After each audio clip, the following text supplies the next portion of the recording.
Hi guys, it's Rachel from WTI, and I have to show you this amazing toy that I got for my daughter. This is absolutely adorable. So this is Live Pets.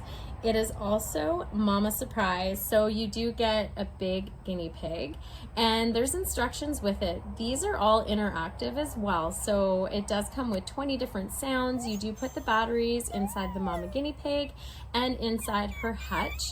It will make all different kinds of noises. You will find the switch on it as well, which is pretty cool.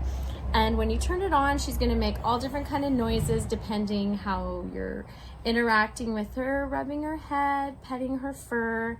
And it gives you instructions as well of how to find her surprise little babies. And she does have 3. They all have their own different names. If you find you have packages that come with each one of them, they each come with a birth certificate so that you get to name the babies yourself. You have a brush.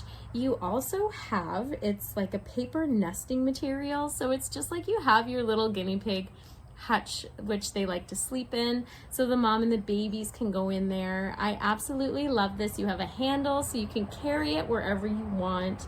It's so fun. It's like having guinea pigs without the mess and the smell, but your kids get to have the interaction with these cute, adorable little toys, get to take care of them and their fun little babies, get to dress them up the way that they want. It's such a cute and fun idea for a toy that I absolutely love it, and I enjoy it as well, but that's just my point of view.